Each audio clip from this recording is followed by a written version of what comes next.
नमस्कार, colonel Ajay CO Ajay astro money group first global astro finance digital channel से आपसे मुखातिब होता हूँ। आज है 16 जून सन 2026। दोस्तों, आज के एपिसोड में हम चर्चा करेंगे एक बहुत महत्वपूर्ण खबर की, जो कि भारतीय किसान, व्यापारी, एक्सपोर्टर्स और एथनॉल के लिए काफ़ी महत्वपूर्ण साबित हो सकती है। दोस्तों, आपको याद होगा कि हमने आपको नौतपा पे एक एपिसोड जारी किया था। उसमें यही कहा था कि नौतपा बहुत महत्वपूर्ण माना जाता है फाइनेंशियल एस्ट्रोलॉजी के मुताबिक भारतीय साउथ वेस्ट मानसून के लिए। और नौतपा खंडित होने का मतलब यह है कि बाज़ारों के अंदर विशेषकर साउथ वेस्ट मानसून के खंडित हो चुका है और इसका असर कम और असमान बारिश के रूप में देखा जा सकता है। ये तो देखने को होगा कि आगे क्या होगा, लेकिन ये हमारा एक अपडेट आप ध्यान में रखें। खबर निकल के आ रही है कि अल नीनो की खतरा और तेज होता जा रहा है और भारत में मक्का और धान का उत्पादन घटने की प्रबल आशंका बन गई है। जानिए पूरी रिपोर्ट विस्तार से। दोस्तों, खबर निकल के आ रही है कि food and agriculture organisation FAO ने चेतावनी दी है कि अल नीनो का नया चरण भारत की ग्रीष्मकालीन मानसून को कमजोर कर सकता है। गौरतलब है कि वैश्विक संस्था FAO अल नीनो के प्रभाव का विशेष आकलन किया है और इसे FAO कहते हैं। इन्हें 41 वर्ष की सैटेलाइट इमेज का अध्ययन कर यह पूर्व अनुमान जारी किया है। परिणाम स्वरूप खरीफ सीजन के दौरान मक्का और धान जैसी वर्षा आधारित फसलों के उत्पादन पर भारी दबाव पड़ने की संभावना बन गई है।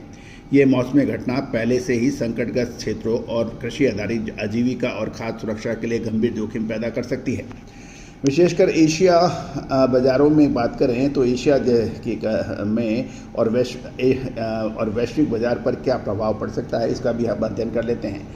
FAO के अनुसार ये जोखिम केवल खेतों तक सीमित नहीं रहेगा, बल्कि ग्लोबल बाज़ारों में तक फैल सकता है। मसाले, खुशबू और प्योर झाग, टेस्ट से भर दे हर जुबान पे स्वाद। एवरीडे मसाले, देश का स्वाद। कृषि सूखे का खतरा दक्षिण और दक्षिण पूर्व एशिया के एक बड़े क्षेत्र में फैला हुआ है। इसमें Bharat, Pakistan, Myanmar, Thailand, Cambodia, Vietnam, Philippines, Indonesia, Timor Leste जैसे देश शामिल बताए जा रहे हैं। ऐतिहासिक डाटा कह रहा है कि पिछली नुकसान के आंकड़ों की बात करें तो ये विश्लेषण 41 वर्षों की ऐतिहासिक सैटेलाइट तस्वीरों पर आधारित है, जिसका उपयोग यह देखने के लिए किया गया है कि मजबूत अल नीनो के दौरान सबसे गंभीर सूखा कहां पड़ा था।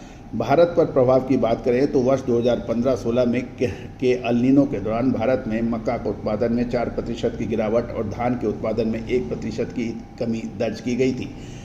साउथ ईस्ट एशिया इस घटना के कारण लगभग 1.5 करोड़ टन धान का नुकसान हुआ था, जिससे कीमतों में वृद्धि हुई थी और आयात पर निर्भर देशों पर अतिरिक्त दबाव पड़ा था। FAO के प्राकृतिक संसाधन अधिकारी की बात माने तो कम वर्षा का सबसे पहला और सीधा असर खेती पर पड़ता है। इससे किसान अपनी फसल और पशुधन खो देते हैं, जिससे उनकी पूरी आजीविका प्रभावित हो सकती है। वर्तमान में पृथ्वी के पहले के तुलना में अधिक गर्म है और खाद्य सुरक्षा पहले से ही व्यापक स्तर पर मौजूद है।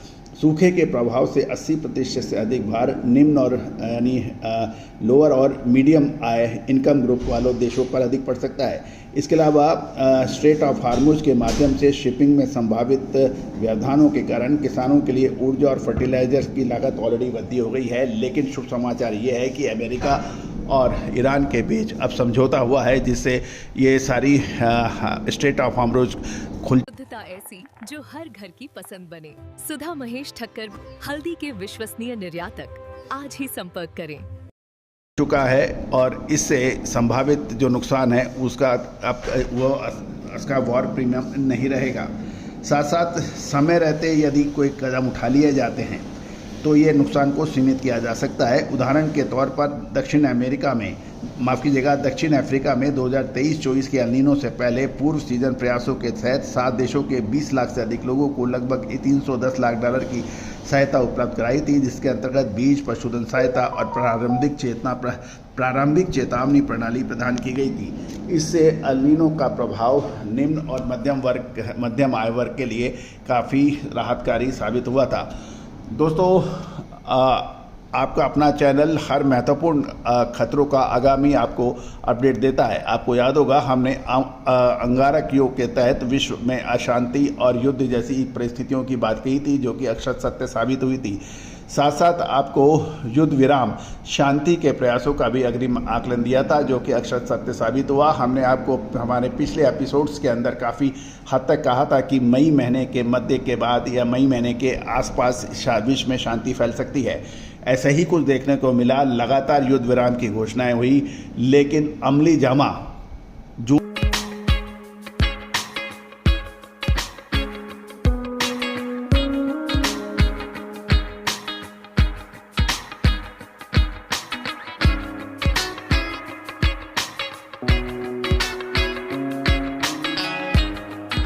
के मध्य में हुआ। साथ साथ ये भी ध्यान देने वाली बात यह है कि इजराइल ने हर संभव प्रयास किया ये समझौता टूट जाए, लेकिन अमेरिका ने अब स्पष्ट रूप से इजराइल की चेतावनियां और इजराइल के व्यवधानों को दरकिनारा कर ये समझौता किया है। दोस्तों, आप भी सीख सकते हैं ये ग्लोबल जियोपॉलिटिकल टेंशन, फसलों का अनुमान, बाज़ारों में कौन सा सेक्टर कम मूवमेंट कर सकता है, ऑनलाइन रिकॉर्डेड कोर्सेज के ज़रिए आप संपर्क कर सकते हैं। मामूली दरों पर आपके लिए ये कोर्स उपलब्ध कराए जा रहे हैं। दोस्तों, अपनी प्रतिक्रिया अवश्य दीजिएगा अपने कमेंट बॉक्स के अंदर। All the very best, good luck, happy trading.